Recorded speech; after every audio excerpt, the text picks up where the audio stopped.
নতুন করে অর্ধশতাধিক ক্ষেপণাস্ত্র ছুড়েছে ইরান, ইসরায়েলে ব্যাপক ক্ষয়ক্ষতি। তেল আবিব যুদ্ধ বন্ধ করলে হামলা থামানোর ঘোষণা তেহরানের। ইরান এই যুদ্ধ চায়নি, নিজেদের রক্ষা করার বৈধতা রয়েছে। ইসরায়েল যদি হামলা বন্ধ করে তাহলে স্বাভাবিকভাবেই আমাদের জবাবও থেমে যাবে। ফেব্রুয়ারিতে নির্বাচন ধরে বিএনপির প্রস্তুতি, গুরুত্ব দেয়া হচ্ছে প্রার্থী বাছাই, ইশতেহার ও নির্বাচনী জোট গঠনে। আমাদের দলের সিদ্ধান্ত হচ্ছে আমরা একক প্রার্থী নির্বাচন নির্ধারণ করব, একাধিক প্রার্থী হবে না। গতবারের দুর্দিনে যারা দলের সাথে ছিলেন তাদেরকেই আমরা নিশ্চয়ই অগ্রাধিকার দেব। সরকারের সাথে কথা বলেই ভোটের তারিখ ঠিক করবে ইসি, কোনো দলের লেজুবৃত্তি করবে না কমিশন, সাফ জানালেন সিইসি। আমার অফিসারদেরকে আজকে বলেছি, আপনারা রাজনৈতিক সচেতন থাকবেন, কিন্তু রাজনীতিতে জড়াবেন না, দলীয় রাজনীতিতে জড়াবেন না।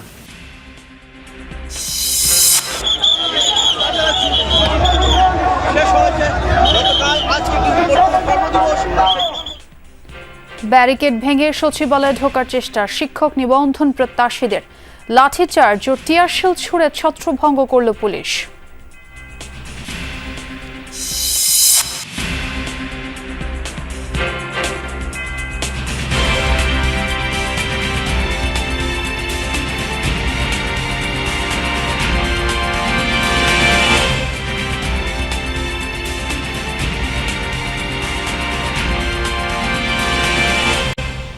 আমন্ত্রণ যমুনা নিউজে, আপনাদের সঙ্গে আছি আমি ছোয়া খন্দকার। এতক্ষণ শিরোনাম দেখছিলেন। ইরানের মুহুর্মুহু ব্যালিস্টিক ক্ষেপণাস্ত্র হামলায় আবারও কাঁপল ইসরায়েল। নতুন করে অর্ধশত মিসাইল ছুড়েছে তেহরান, যা আঘাত হানছে উত্তর থেকে ইসরায়েলের দক্ষিণাঞ্চলে। এরই মধ্যে সময়ের সাথে পাল্লা দিয়ে বাড়ছে হতাহতের সংখ্যা। দুদিনে নিহত 14 ইসরায়েলি, আহত কয়েকশো। জবাবে ইরানের রাজধানী তেহরান সহ একাধিক স্থানে হামলা চালায় আইডিএফ। দুপক্ষের হামলা পাল্টা হামলার মাঝে এবারই প্রথম প্রকাশ্যে দেখা গেল ইসরায়েলি প্রধানমন্ত্রী বেনিয়ামিন নেতানিয়াহুকে। রাতে নয়, এবার দিনের আলোতে ইসরায়েল জুড়ে চলছে ইরানের মিসাইল বৃষ্টি। ইহুদি ভূখণ্ড লক্ষ্য করে আবারও দফায় দফায় অর্ধশত ব্যালিস্টিক ক্ষেপণাস্ত্র হামলা চালায় তেহরান। ফলাফল ধ্বংসস্তূপে পরিণত হচ্ছে তেল আবিব সহ বিভিন্ন শহর। ইসরায়েলের আকাশ প্রতিরক্ষা ব্যবস্থা ভেদ করে এসব ক্ষেপণাস্ত্র আঘাত হানে মধ্য উত্তরাঞ্চলের বিভিন্ন স্থানে। মাটির সাথে মিশে যায় বহু আবাসিক স্থাপনা। ধ্বংসস্তূপে চাপা পড়েন অনেক ইসরায়েলি। সবচেয়ে বেশি ক্ষতিগ্রস্ত হাইফার বাত ইয়াম এলাকা, যা পরিদর্শনে গিয়েছিলেন স্বয়ং ইসরায়েলি প্রধানমন্ত্রী বেনিয়ামিন নেতানিয়াহু। পাল্টাপাল্টি সংঘাত শুরু হওয়ার পর এবারই প্রথম জনসম্মুখে দেখা গেল তাকে। বেসামরিক নাগরিক, নারী আর শিশু হত্যার জন্য ইরানকে চরম মূল্য দিতে হবে। এটা তারা ইচ্ছাকৃতভাবে করেছে। তাদের ওপর আঘাত তো হানবই, সেই সাথে আমাদের লক্ষ্যও পূরণ করব। ইরান খুব ভালো মতোই আমাদের আঘাত টের পাবে। ইরানের নতুন হামলার জবাবে তেহরান সহ দেশটির বিভিন্ন প্রদেশে হামলা চালায় ইসরায়েল। ক্ষতিগ্রস্ত হয় বিভিন্ন সামরিক স্থাপনা। একটি রিফুয়েলিং প্লেন ধ্বংসের কথা জানায় আইডিএফ। এছাড়াও দক্ষিণাঞ্চলের বুশের প্রদেশের জ্বালানি স্থাপনাগুলোতেও চলে আইডিএফ এর অভিযান। সামরিক ঘাঁটি, পরমাণু কেন্দ্র এবং বাণিজ্যিক এলাকা থেকে দেশটির নাগরিকদের দ্রুত সরে যাওয়ার নির্দেশ দিয়েছে ইসরায়েল। ইরানিদের জন্য হুঁশিয়ারি, সামরিক ঘাঁটি আর বাণিজ্যিক এলাকা থেকে যত দ্রুত সম্ভব সরে যান। আপনাদের সুরক্ষার জন্য এই সতর্কবার্তা। পরবর্তী নির্দেশ না দেয়া পর্যন্ত ওই এলাকাগুলোতে ফিরবেন না। এসব স্থাপনার কাছাকাছি অবস্থান আপনার জীবনই হুমকির মুখে ফেলবে। এর আগে ইরানের বিভিন্ন তেল পরিশোধনাগারে হামলা চালায় ইসরায়েল। অনিক রহমান, যমুনা নিউজ। তবে কি ইসরায়েলের প্রতি এবার নরম হচ্ছে ইরান?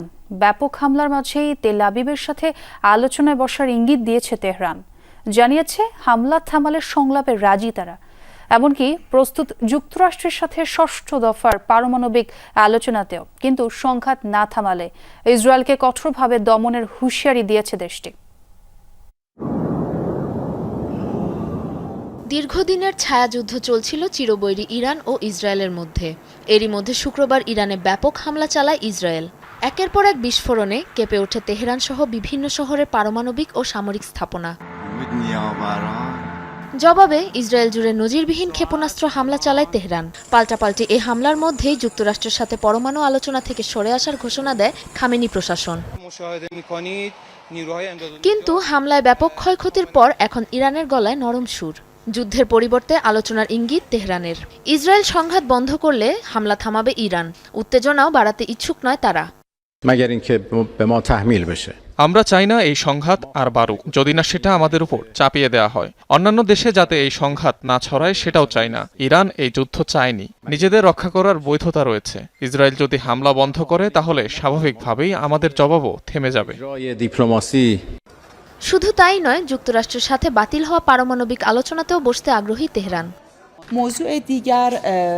কখনো যুদ্ধের পক্ষে ছিল না ইরান, বরং সেটি এড়াতে সর্বোচ্চ চেষ্টা করেছে। আলোচনা কোনো কাজে আসবে না জানা সত্ত্বেও আমরা তাতে বারবার অংশ নিয়েছি, সিদ্ধান্তে পৌঁছানোর চেষ্টা করেছি। এমনকি আমরা পরমাণু নিয়ে ৬ষ্ঠ দফা আলোচনায় বসতেও প্রস্তুত ছিলাম, কিন্তু এই যুদ্ধ আমাদের উপর চাপিয়ে দেওয়া হয়েছে। তবে এ বিনয়কে দুর্বলতা না ভাবার হুঁশিয়ারিও দিয়েছে খামেনি প্রশাসন। জানিয়েছে আত্মরক্ষার সব রকম প্রস্তুতি আছে তাদের। সাবরিনা নুসরাত, যমুনা নিউজ।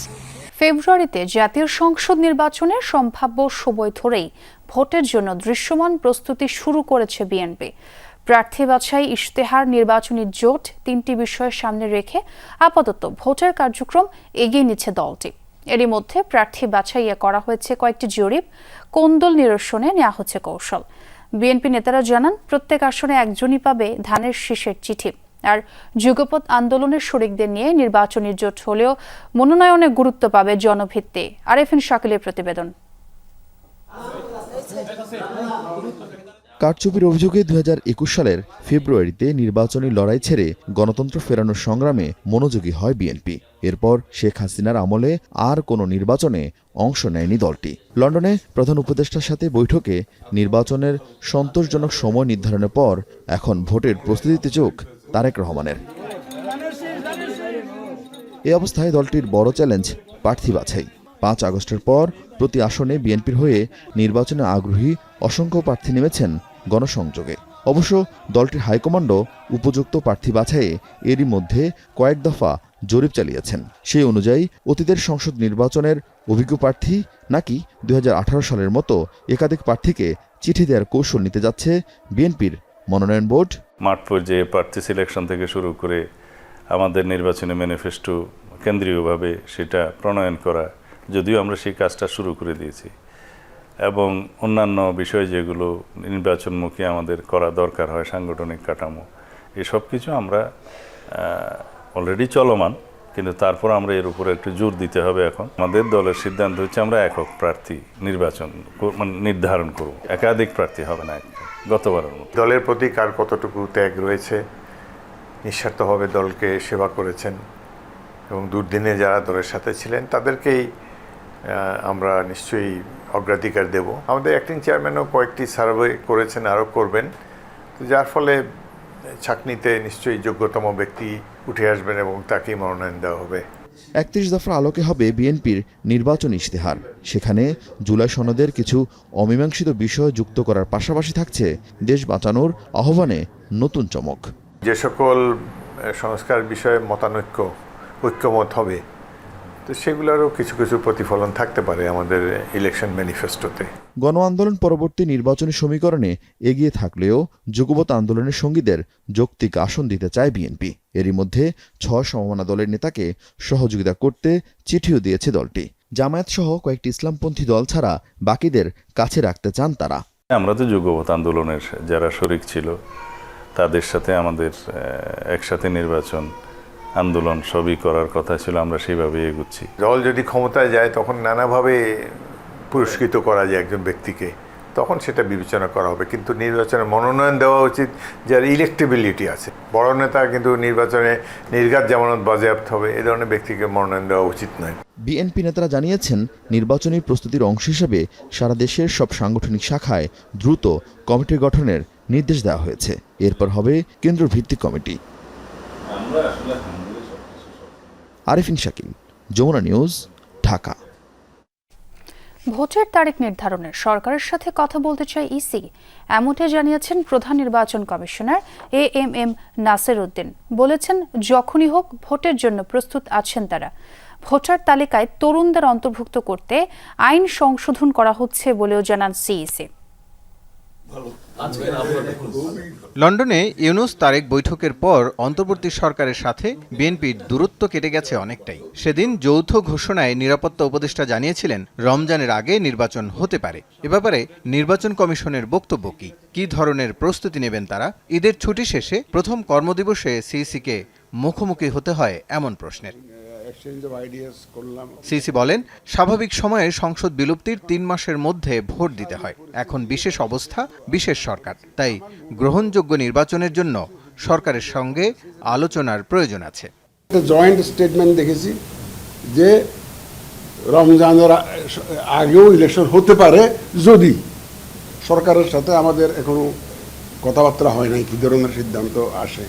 আমরা এখন আমাদের প্রস্তুতি নিয়ে ভাবতেছি যখনই হয় যাতে আমরা ইলেকশনটা ডেলিভার করতে পারি। উনি একটা আশাবাদ ব্যক্ত করেছেন, এটা কোনো সিদ্ধান্ত না, আশাবাদ ব্যক্ত করেছেন যে নির্বাচন কমিশন একটা হয়তো শীঘ্রই একটা তারিখ ঘোষণা করবে। সিইসি বলেন, ভোটের প্রায় 2 মাস আগে তফসিল ঘোষণা করবে নির্বাচন কমিশন। সেই সময়টা যখনই হোক প্রস্তুত আছে ইসি। যতটা সম্ভব তরুণদের ভোটার তালিকায় অন্তর্ভুক্ত করতে চান তারা। নিরপেক্ষ রেফারের ভূমিকা পালন করবে ইসি। আমরা দরকার হলে ভোটার রেজিস্ট্রেশন আইনে কিছুটা পরিবর্তনের কথা চিন্তা করছি, two include the younger generation, যা ওই সময়ে যারা 18 বছর হয়ে যাবে তাদের। কারণ আমার এখন ভোটার 26-এ গেলেই 2 তারিখে একটা ড্রাফট ভোটার লিস্ট ডিউ হবে।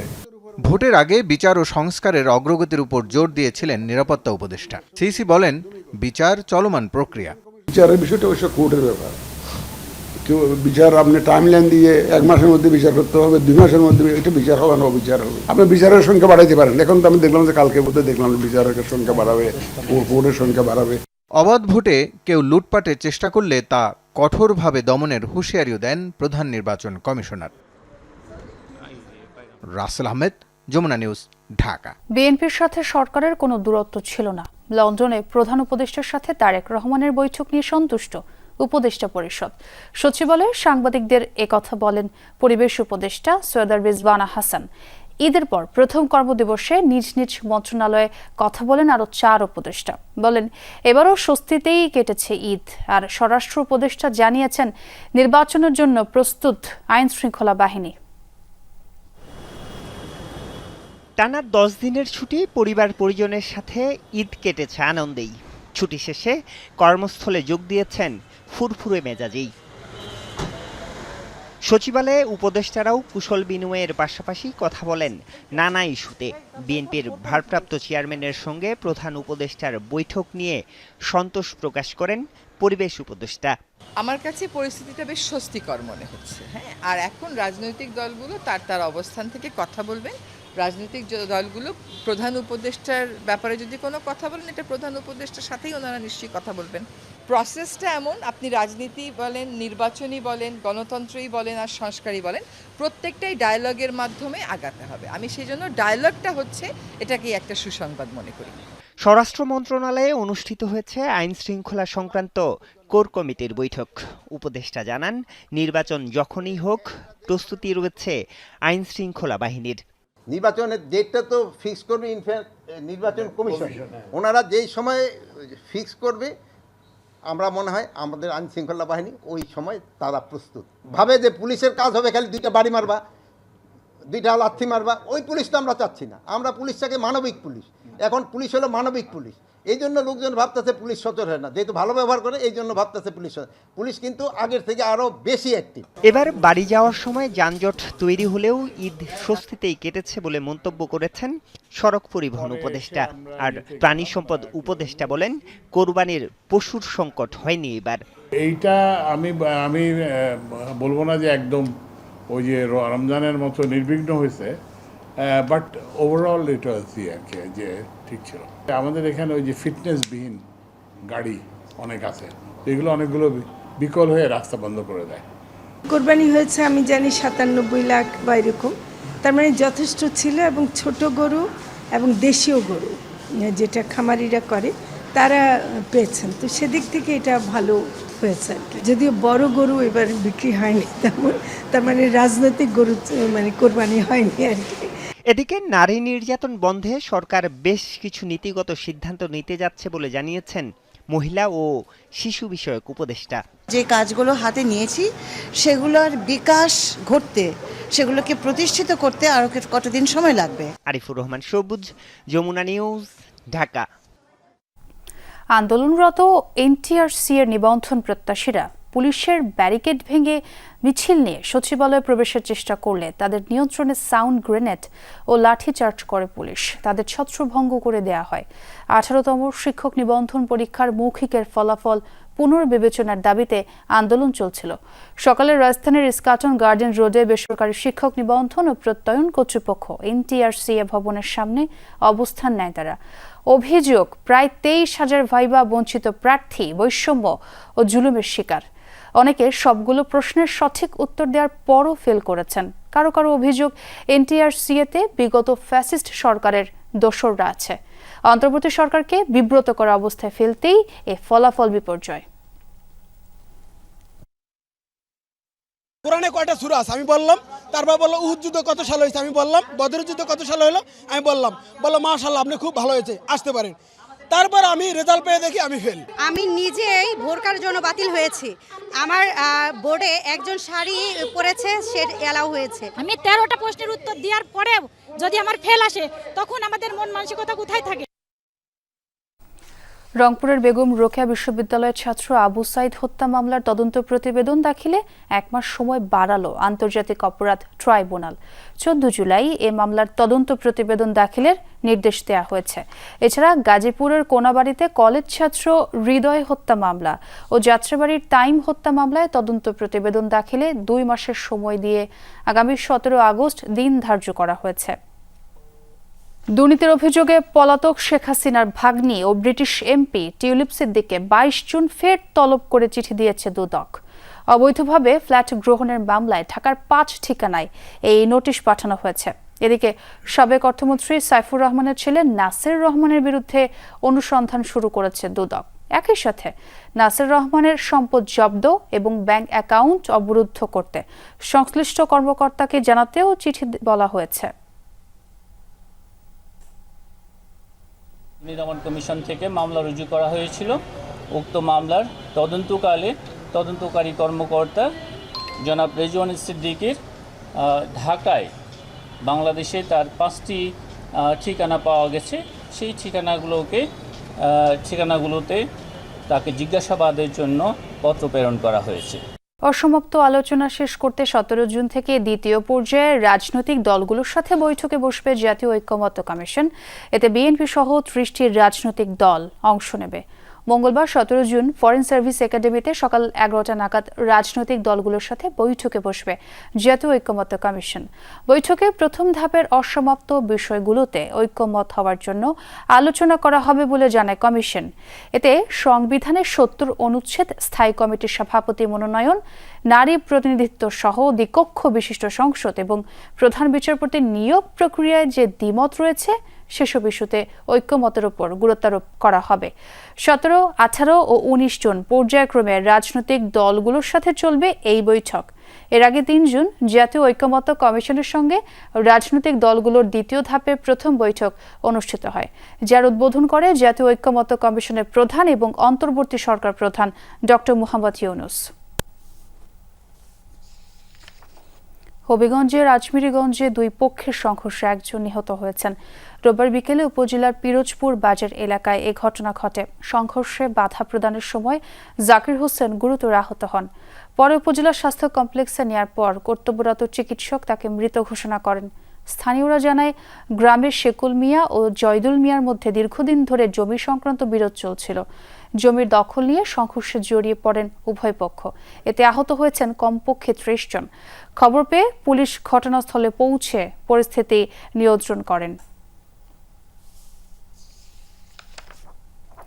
সিলেটের জাফলংয়ে 2 উপদেষ্টার গাড়ি বহরের গতিরোধ করে বিক্ষোভের ঘটনায় মামলা করেছে পুলিশ। রোববার রাতে গোয়াইনঘাট থানার উপপরিদর্শক ওবায়দুল্লাহ মামলা দায়ের করেন। এ সময় বেআইনিভাবে সংঘবদ্ধ হয়ে সরকারি কর্মচারীকে গতিরোধ ও অবরোধ করে পেশাগত দায়িত্ব পালনে বাধা দানের অভিযোগ করেন তিনি।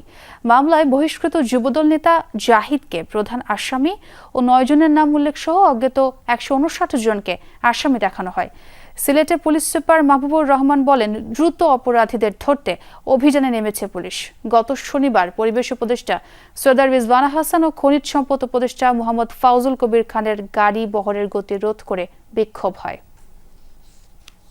আর এই ছিল যমুনা নিউজে। এতক্ষণ যারা সঙ্গে ছিলেন সবাইকে ধন্যবাদ।